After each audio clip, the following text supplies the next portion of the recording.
Afternoon, VC. All right, got some records in here. I think I got about 7 records to show today, all different genres. Each one of these. Made a trip up to Noble today to pick up some records that Dom procured from Dylan. I have a record for Dom here, so combining forces to send a package out his way soon. And there were a few records in the drop video for today that Dylan had that I was interested in looking at. So, and we picked up, I think, a couple of those. But first, we'll show you this record I got at Repo last week. The 5678s. This is a 2010 reissue on Third Man Records. Great garagey, surf-sounding guitars. Trio from Japan.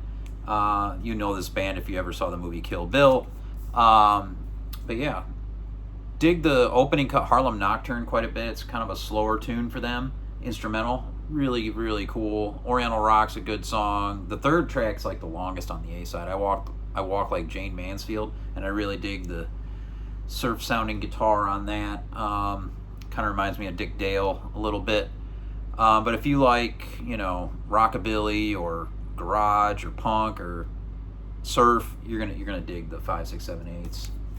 Some kind of in-your-face vocals a little bit sometimes, which is cool from this band. 5678s. Dig it. Next is a record that came in the mail, and I love the artwork on this. It's Daniel Higgs. He's a brilliant artist, and the former lead singer of Lungfish. He's done a lot of solo work since Lungfish disbanded years ago. And so yeah, this is a interesting record. This was recorded in Sao Paulo, Brazil in 2011, released in 2015, limited to 300 copies.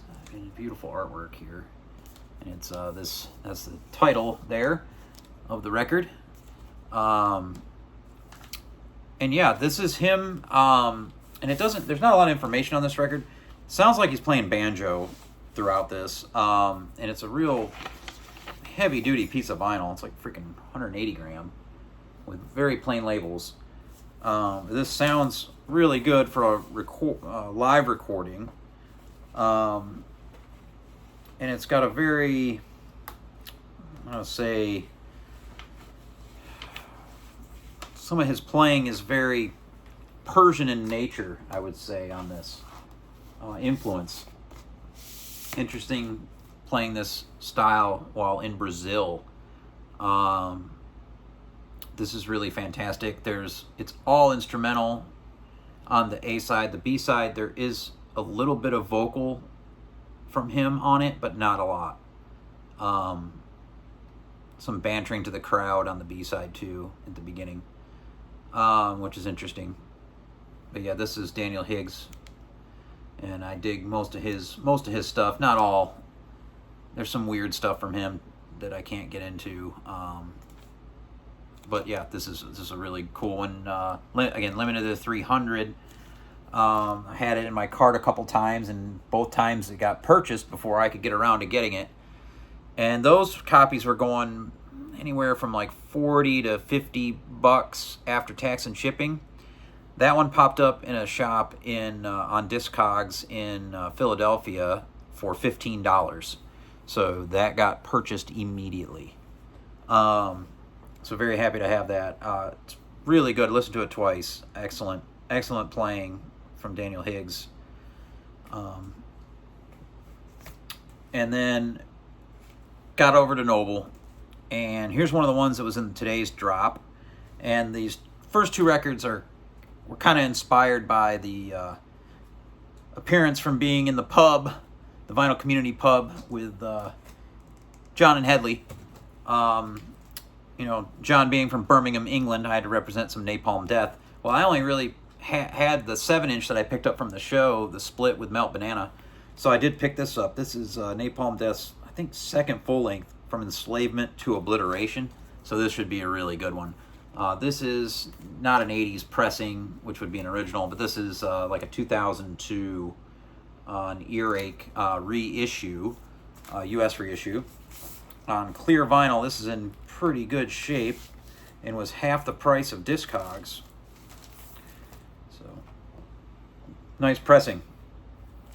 This will be some intense heaviness. And it still has the insert from Napalm Death. Very political band from Birmingham in England. Happy to have that one. And then this one, I was surprised to see in the drop because it's from the collection of Chris Whitson, one of those big collections that Dylan's gotten over the last few years, and that's the Specials. And this is a U.S. reissue on Chrysalis. I think this was pressed in Georgia. But yeah, I had just the 12-inch of Ghost Town, and I didn't have the full-length album, so here it is. And this was a good price. So yeah, the Specials, early ska punk record from the UK, classic stuff. So grab that. I will show you the labels. And I need to get the Selector, because that's a 7-inch that Headley played, and I really, really dug the cut he played. I need to find that. There's your labels. The two-tone label is what originally put these records out. What a cool label. A lot of cool 7-inches I'd like to find on this label. And this is the U.S. on Chrysalis. So the Specials. So next I went through all the $5 bins, because I didn't go through them the day that he had the big sale, just because they were slammed with people.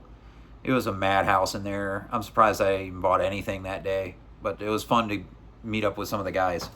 But this was in the $5 bin. And oddly, there were 2 copies. This is Ralph Shapey, Incantations. And also John McIver Perkins, Music for 13 Players. This is on the CRI label. So this was originally released in 1964. This is a 1968 reissue. But yeah, the Ralph Shapey piece is going to be Incantations for Soprano and 10 Instruments from 1961.